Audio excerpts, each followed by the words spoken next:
G'day guys, welcome back to Doug Mo Knows. If you've been paying any attention to anything going on in the world lately, you'd know one of the biggest problems facing us is hate speech.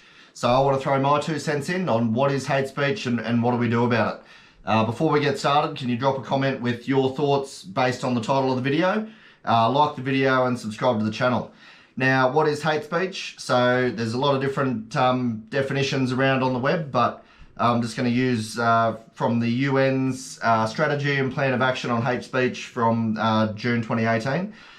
They define hate speech as any kind of communication in speech, writing or behaviour that attacks or discriminates against a person or group on the basis of who they are.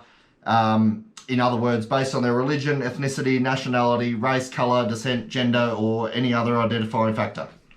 Now, just before we move on from that, so that's their definition on hate speech, but also I just want to make note of, so what I really want to address is hate speech, protected speech, under free speech. So now the UN are good at, putting out different plans of action and things that contradict each other, but according to the UN Universal Declaration of Human Rights, Article 19.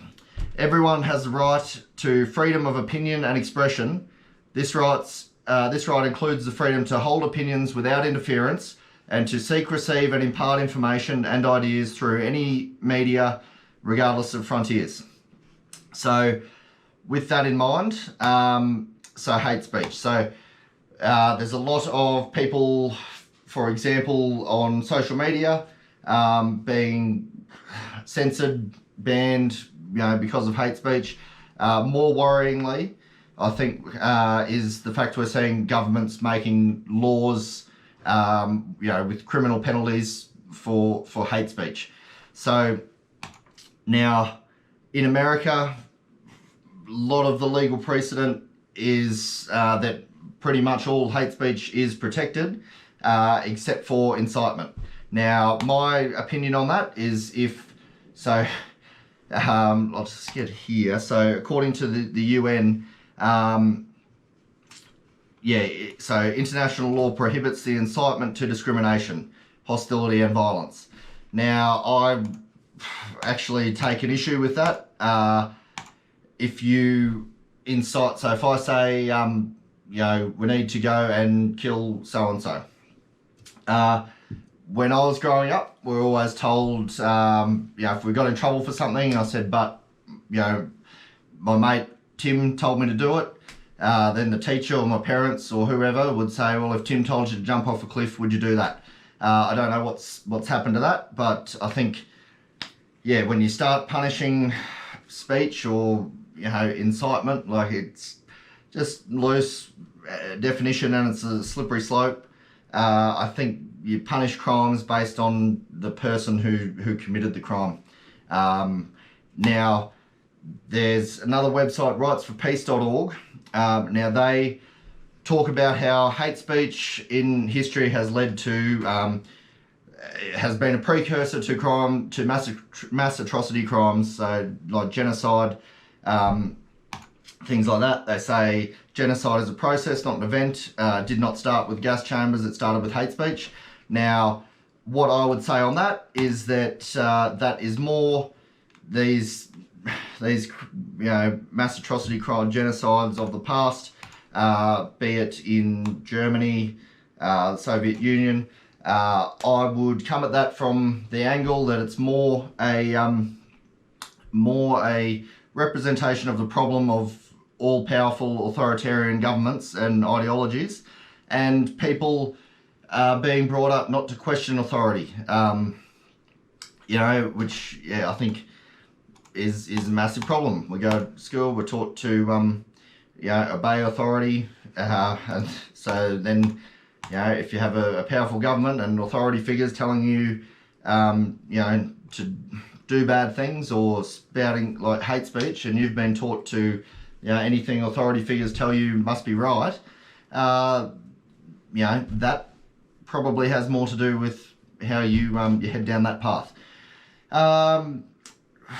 yeah, that's really my 2 cents on it. Let me know what you think. I think, speech really needs to be protected, whatever it is. Wouldn't you rather, if someone has a heap of hateful ideas and they're just a real prick of a person, by banning them from saying those hateful things, you don't change their mind, and you don't make those ideas go away, because they'll then talk to they'll only share those ideas with people who have the same ideas. You take away any chance of ever changing their mind. You also don't know that they hold those opinions, so I think it's better to let them speak. If anyone sticks and stones may break my bones, but names will never hurt me. If someone says, Doug, I think because you're a such and such, you should be dead. If they're not taking any steps towards murdering me, then I don't think you can punish that as a crime.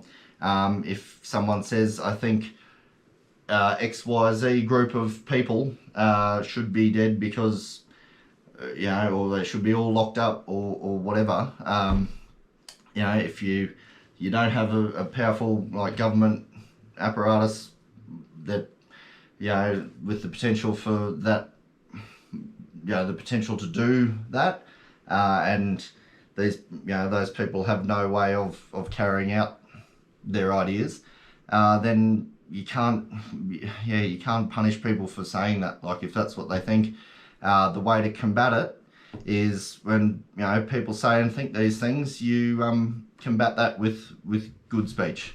You don't ban it and drive it underground so that they only talk to like-minded people. You're not making those ideas go away.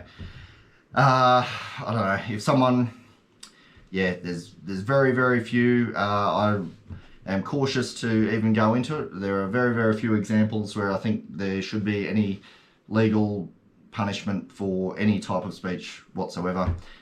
In terms of whether your employer should be able to fire you for something that you say on social media, or an opinion that you're espousing, if it's affecting, if it's going to negatively affect the business that you're working for, then I tend to lean towards they can. But then when you've got there's a lot of conflicting laws. If you have religious freedom laws, for example, but then someone who works for a business is repeating a core idea of their religion that is now problematic and considered hate speech. I don't know where you fall on that, but I would generally say that if someone is working for a business and they keep saying things that are problematic, or they're going to hurt that business, then the business they probably have a right to let them go over it. But I'll draw the line at the government having the power to fine you or lock you up for something you say. I don't like where that goes. Anyway, that's my 2 cents, what Doug Moe knows about hate speech. Hopefully I haven't committed any hate speech crimes in that video. Anyway, if you got anything out of that, give it a thumbs up, subscribe to the channel, and comment. Let me know your thoughts on hate speech and what we do about it. Thanks for being here, guys. We'll catch you next time.